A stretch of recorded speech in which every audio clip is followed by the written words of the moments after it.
ఒక సిస్టర్ నాకు కామెంట్ చేశారు, ఇంట్లో వాళ్ళు గుర్తొస్తున్నారు అని అంటున్నావు కదా! వాళ్ళని ఇన్వైట్ చేయలేదా అని. ఎందుకు ఇన్వైట్ చేయలేదు? డైలీ చెప్తూనే ఉంటా రావచ్చు కదా! హాలిడేసే కదా అని. మనం పిలవడం అయితే పిలుస్తాం కానీ, వాళ్ళు వచ్చే పరిస్థితుల్లో కూడా ఉండాలి కదా! సో, మనం వాళ్ళ సైడ్ నుంచి కూడా ఆలోచించాలి. గంటో, 2 గంటలో జర్నీ అయితే పర్వాలేదు. అక్క వచ్చి ఒక వారమైనా ఉండగలదు. లేదంటే పిల్లల్ని నా దగ్గర వదిలి వెళ్ళేయగలదు. కానీ ఇక్కడ 2000 కిలోమీటర్ల దూరం అంటే దాదాపు 2 రోజుల జర్నీ. సో, వాళ్ళు వచ్చి ఒక 1 మంత్ అయినా ఉండాలి. ఇంకా 1 మంత్ ఇక్కడ ఉండడం అంటే ఇంకా 1 మంత్ శాలరీ వదులుకోవడం అనే అర్థము.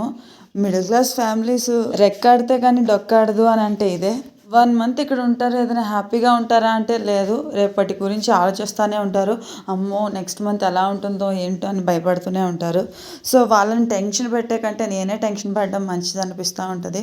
సో, వాళ్ళు వస్తారని నేను వెయిట్ చేయడం కంటే నేను వస్తాను అని వాళ్ళు వెయిట్ చేయడమే నాకు బాగుంటుంది. ఈసారి పోస్టింగ్ అయినా మా ఇంటికి దగ్గరలో ఒక 6-7 అవర్స్ జర్నీ అయినా పర్వాలేదు. నేను అడ్జస్ట్ అయిపోతాను. ఒక 2 మంత్స్ ముందు టికెట్ బుక్ చేసినా సరే టికెట్ కన్ఫర్మ్ అవ్వదు మాకు. అదే ఇంటికి కొంచెం దగ్గరలో ఉంటే బై రోడ్ అయినా వచ్చేయచ్చు చక్కగా. చూద్దాం ఈసారి పోస్టింగ్ ఎక్కడ వస్తుందో.